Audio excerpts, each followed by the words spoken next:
जय हिंद। मैं सुनीता कुमारी आप सबका स्वागत करती हूँ आदर्श पूर्व आईएएस ग्रुप में।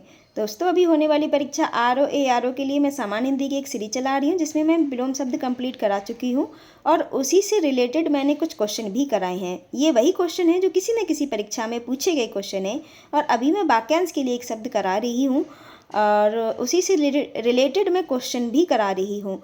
तो 269 क्वेश्चन हम ऑलरेडी कंप्लीट कर चुके हैं। आज से मैं 270 से स्टार्ट करने जा रही हूँ और ये वही क्वेश्चन है जो किसी न किसी परीक्षा में पूछे गए क्वेश्चन है। आप यकीन मानिए, अगर आप इन सीरीज़ को आप कर लेंगे तो आपके होने वाली परीक्षा में आपकी मेरिट में बहुत ज़्यादा लाभकारी सिद्ध होंगे। चलिए अभी स्टार्ट कर लेते हैं। 270 से क्वेश्चन स्टार्ट करते हैं। आज का पहला क्वेश्चन देख लेते हैं। जिसका शत्रु जन्मा ही ना हो उसके लिए एक शब्द क्या होगा? वह होगा अजातशत्रु। देखिए, ये उत्तर प्रदेश नर्स परीक्षा 2016 में पूछा गया क्वेश्चन है। 71 का क्वेश्चन देख लेते हैं। वाक्यों में ऐसे शब्दों को छोड़ दिया जाता है जिनके ना रहने पर भी प्रसंग में वाक्य को समझने में बाधा नहीं पड़ती। उसे क्या कहते हैं? उसे कहते हैं अध्याहार, यानी डी ऑप्शन जो है वो ठीक हो जाएगा। ये राजस्थान टेट एग्जाम फर्स्ट और फिफ्थ शिफ्ट में पूछा गया क्वेश्चन 2012 में आया हुआ क्वेश्चन है। 72 का क्वेश्चन देख लेते हैं। इस वाक्यांश के लिए एक शब्द बताइए जिसे गिना ना जा सके। इसके लिए क्या होगा? अनगिनत, यानी डी ऑप्शन जो है वो ठीक हो जाएगा। नेक्स्ट देखते हैं। इस वाक्यांश के लिए एक शब्द बताइए जिसे वाणी व्यक्त ना कर सके। उसके लिए एक शब्द क्या होगा? अनिर्वचनीय, यानी डी ऑप्शन जो है वो ठीक हो जाएगा। ये MPSI एग्जाम 2017 में पूछा गया क्वेश्चन है। 64 का क्वेश्चन 74 का क्वेश्चन देख लेते हैं। अपराध बोध से होने वाली ग्लानि के लिए एक शब्द क्या होगा? तो वह होगा आत्मग्लानि, यानी सी ऑप्शन जो है वो ठीक हो जाएगा। देखिए, UPP कांस्टेबल री एग्जाम 2018 में पूछा गया क्वेश्चन है। 75 का क्वेश्चन देख लेते हैं। जिसकी भुजाएं घुटनों तक लंबी हो उसे क्या बोलते हैं? उसे बोलते हैं अजान बाहु, यानी बी ऑप्शन जो है वो ठीक हो जाएगा। 76 का क्वेश्चन देख लेते हैं। जो शीघ्र प्रसन्न हो जाए उसके लिए एक शब्द क्या होगा? वह होगा आशुतोष, यानी डी ऑप्शन जो है वो ठीक हो जाएगा। 77 का क्वेश्चन देख लेते हैं। अपने जीवन पर स्वयं लिखी कथा वाक्यांश के लिए एक शब्द क्या होगा? तो वह होगा आत्मकथा, यानी डी ऑप्शन जो है वो ठीक हो जाएगा। अगर आपने हमारा चैनल सब्सक्राइब नहीं किया है सो प्लीज़ सब्सक्राइब कर लें और हाँ, आप वीडियो देखने के बाद लाइक नहीं करेंगे तो आप अभी लाइक कर लीजिए, जिससे क्या है हमें मोटिवेशन मिलेगा और आपको हमारे क्वेश्चन ठीक लग रहे हैं तभी आप वीडियो को लाइक कीजिए, क्योंकि एक वही क्वेश्चन है जो किसी न किसी परीक्षा में पूछे गए क्वेश्चन है। देखिए, हर क्वेश्चन के आगे ईयर दिया गया है और किस एग्ज़ाम में पूछा गया क्वेश्चन है ये भी लिखा गया है। चलिए अब नेक्स्ट कर लेते हैं। 78 का क्वेश्चन देखते हैं। जिसका संबंध अध्यात्म से है उसका आंसर क्या होगा? वह होगा आध्यात्मिक, यानी ए ऑप्शन जो है वो ठीक हो जाएगा। 79 का क्वेश्चन देख लेते हैं। रवि रोज मंदिर जाता है, वह ईश्वर को मानता है। रेखांकित अंश के लिए एक शब्द बताइए। तो वह होगा आस्तिक, यानी ईश्वर को मानता है। इसके लिए पूछा गया क्वेश्चन है, तो आस्तिक सी ऑप्शन जो है वो ठीक हो जाएगा। 280 का क्वेश्चन देख लेते हैं। किसी वस्तु को दूसरे देश से अपने देश में क्रय कर लाने की क्रिया को क्या कहते हैं? उसको कहते हैं आयात, यानी ए ऑप्शन जो है वो ठीक हो जाएगा। देखिए, यूके यानी उत्तराखंड टैट एग्जाम फर्स्ट और फिफ्थ शिफ्ट में पूछा गया क्वेश्चन 2015 में पूछा गया क्वेश्चन है। 81वां क्वेश्चन देख लेते हैं। जैसे ईश्वर में विश्वास है उसके लिए एक शब्द होगा आस्तिक, यानी सी ऑप्शन जो है वो ठीक हो जाएगा। उत्तराखंड PCS मेंस एग्जाम 2004 में पूछा गया क्वेश्चन है। 82 का क्वेश्चन देख लेते हैं। ऐसा कवि जो तत्काल रचना करता है उसके लिए एक शब्द क्या होगा? उसके लिए एक शब्द होगा आशु कवि, यानी बी ऑप्शन जो है वो ठीक हो जाएगा। 83 का क्वेश्चन देख लेते हैं। दूतों अथवा जीवों द्वारा होने वाला दुख वाक्य के लिए एक शब्द क्या होगा? तो वह होगा आधि भौतिक, यानी बी ऑप्शन जो है वो ठीक हो जाएगा। 84 का क्वेश्चन देख लेते हैं। पर्वत की तलहटी वाक्यांश के लिए एक शब्द क्या होगा? तो वह होगा उपत्यका, यानी बी ऑप्शन जो है वो ठीक हो जाएगा। नेक्स्ट देखते हैं। जिसका संबंध इतिहास से उसके लिए एक शब्द क्या होगा? तो वह होगा ऐतिहासिक, यानी ए ऑप्शन जो है वो ठीक हो जाएगा। 86 का क्वेश्चन देख लेते हैं। कृतज्ञ जिसका संक्षिप्तीकरण है, तो वह क्या होगा? किए हुए उपकार को मानने वाले के लिए बोलते हैं कृतज्ञ, तो इसका डी ऑप्शन जो है वो ठीक हो जाएगा। 87 का क्वेश्चन देख लेते हैं। जिसे ये ना जान पड़ता हो कि क्या करूं और क्या ना करूं का अर्थ क्या होगा? तो वह होगा किंग कर्तव्य विमूढ़, यानी सी ऑप्शन जो है वो ठीक हो जाएगा। ये देखिए, UPP कांस्टेबल एग्जाम 2006 में पूछा गया क्वेश्चन है। 88 का क्वेश्चन देख लेते हैं। जो काम करना कठिन हो वाक्यांश के लिए एक शब्द बताइए। तो ये होगा दुष्कर, यानी ए ऑप्शन जो है वो ठीक हो जाएगा। तो 89 का क्वेश्चन देख लेते हैं। जो कठिनाई से मिलता है उसके लिए एक शब्द क्या होगा? तो वह होगा दुर्लभ, यानी बी ऑप्शन जो है वो ठीक हो जाएगा। 90 का क्वेश्चन देख लेते हैं। बलिदान की भावना के प्रेरक होते हैं वाक्यांश के लिए एक शब्द बताइए। तो ये होंगे देशभक्त, यानी सी ऑप्शन जो है वो ठीक हो जाएगा। 91 का क्वेश्चन देख लेते हैं। जो देखने के योग्य है उसके लिए एक शब्द क्या होगा, तो वह होगा दर्शनीय, यानी ए ऑप्शन जो है वो ठीक हो जाएगा। 92 का क्वेश्चन देख लेते हैं। अभी अभी जन्म लेने वाले के लिए एक शब्द क्या होगा, तो वह होगा नवजात, यानी बी ऑप्शन जो है वो ठीक हो जाएगा। 93 का क्वेश्चन देख लेते हैं। निरामिष शब्द का क्या अर्थ होगा, तो ये होगा जो आमिष नहीं खाता, यानी मांस नहीं खाता है उसे निरामिष बोलते हैं, यानी बी ऑप्शन जो है वो ठीक हो जाएगा। 94 का क्वेश्चन देख लेते हैं। नगर में रहने वाले के लिए क्या कहा जाता है, वो कहा जाता है नागर, यानी बी ऑप्शन जो है वो ठीक हो जाएगा। ये राजस्थान टेट एग्जाम 1st और 5th शिफ्ट में पूछा गया क्वेश्चन 2011 में आया हुआ क्वेश्चन है। 95 का क्वेश्चन देख लेते हैं। जिसका कोई आकार ना हो उसके लिए एक शब्द बताइए, वह होगा निराकार, यानी डी ऑप्शन जो है वो ठीक हो जाएगा।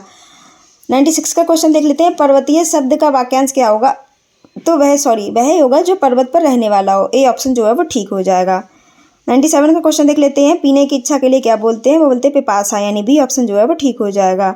98 का क्वेश्चन देख लेते हैं। एक बार कई बात को दोहराने वाले वाक्यांश के लिए एक शब्द क्या होगा, तो वह होगा पृष्ठ पेषण, यानी सी ऑप्शन जो है वो ठीक हो जाएगा। 99 का क्वेश्चन देख लेते हैं।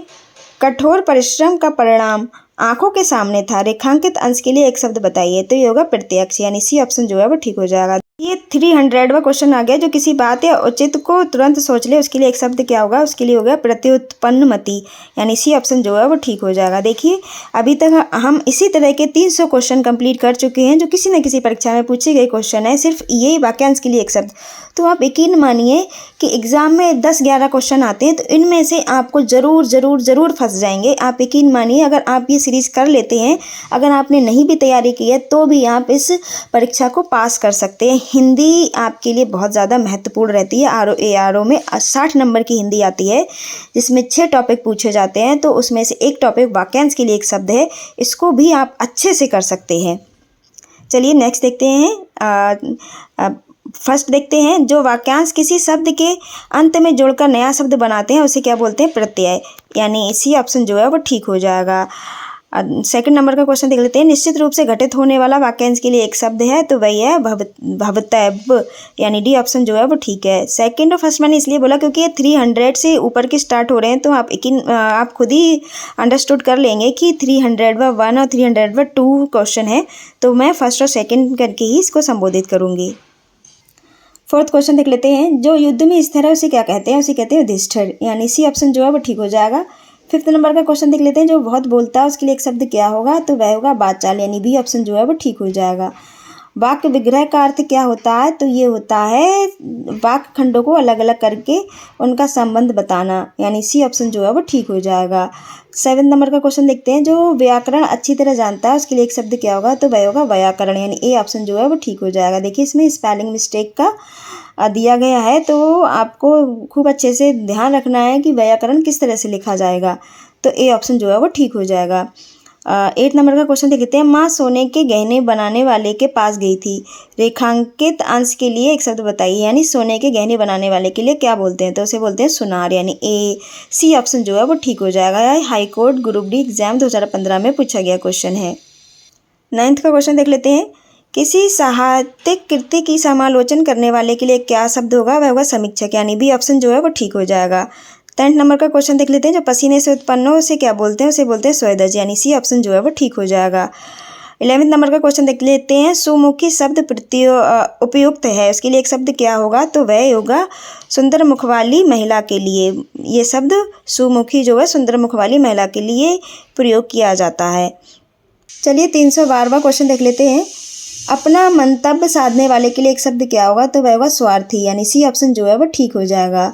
13 नंबर का क्वेश्चन देख लेते हैं। सारी पृथ्वी के राजा को क्या कहते हैं, उसे बोलते हैं चक्रवर्ती, यानी ए ऑप्शन जो है वो ठीक हो जाएगा। जो देखने में प्रिय लगता है उसके लिए एक शब्द क्या होगा, तो वह होगा प्रियदर्शी, यानी बी ऑप्शन जो है वो ठीक हो जाएगा। अंकेक्षक के लिए अंकेक्षक एक शब्द है, इसके लिए क्या सही होगा इसमें से देखना है, तो यही होगा आयव्यय के आंकड़ों की जांच करने वाले के लिए एक शब्द क्या होता है, अंकेक्षक, यानी ए ऑप्शन जो है वो ठीक हो जाएगा। युत्सु किसके लिए प्रयोग किया जाता है, तो ये देखिएगा युद्ध करने का जो इच्छुक होता है उसे बोलते हैं युत्सु, यानी बी ऑप्शन जो है वो ठीक हो जाएगा। 17 नंबर का क्वेश्चन देख लेते हैं। विवेक ने श्रेष्ठ कुल में जन्म लिया है, यानी श्रेष्ठ कुल में जन्म लेने वाले को क्या बोलते हैं, उसे बोलते हैं कुलीन, यानी ए ऑप्शन जो है वो ठीक हो जाएगा। यूपी बीएड एग्जाम 2010 में पूछा गया क्वेश्चन है। 318वां क्वेश्चन देख लेते हैं। किसी संस्थान की 25 वर्ष पूरे होने पर होने वाले उत्सव के लिए क्या शब्द प्रयोग होता है? तो वह होता है रजत जयंती, यानी बी ऑप्शन जो है वो ठीक हो जाएगा। जो व्यर्थ की बातें करता है उसके लिए एक शब्द क्या होगा? तो वह होगा बाचाल, यानी बहुत बोलता है तब भी बाचाल ही होगा। तो ये इसका सी ऑप्शन जो है वो ठीक हो जाएगा। 20 नंबर का क्वेश्चन देख लेते हैं। जो देखने में प्रिय लगता हो उसके लिए एक शब्द क्या होगा? प्रियदर्शी, यानी बी ऑप्शन जो है ठीक हो जाएगा। देखिए ऊपर भी पूछा गया क्वेश्चन है। देखिए कुछ क्वेश्चन आप देख रहे होंगे कि रिपीट हो रहे हैं, तो आप सोच सकते हैं कि इनमें से अगर कोई क्वेश्चन आते हैं तो आपको तुरंत क्लिक कर जाएंगे और आपका आंसर जो है वो ठीक हो जाएगा। 21 का क्वेश्चन देख लेते हैं। एहसान ना मानने वाले के लिए एक शब्द क्या होगा? तो वह होगा कृतज्ञ, यानी बी ऑप्शन जो है वो ठीक हो जाएगा। जिससे कठिनाई से जीता जा सके उसके लिए एक शब्द क्या होगा? तो वह होगा दुर्जय, यानी डी ऑप्शन जो है वो ठीक हो जाएगा। 23 नंबर का क्वेश्चन देख लेते हैं। बचपन और जवानी के बीच की अव्यवस्था को क्या बोलते हैं? तो बोलते हैं वैसंधि, यानी सी ऑप्शन जो है वो ठीक हो जाएगा। जिसका जन्म ना हो उसके लिए एक शब्द क्या होगा? वह होगा अजन्मा, यानी ए ऑप्शन जो है वो ठीक हो जाएगा। 25 नंबर का क्वेश्चन देख लेते हैं। वह भाई जो अन्न माता से उत्पन्न हुआ उसके लिए क्या बोलते हैं? अन्योदर, यानी सी ऑप्शन जो है वो ठीक हो जाएगा।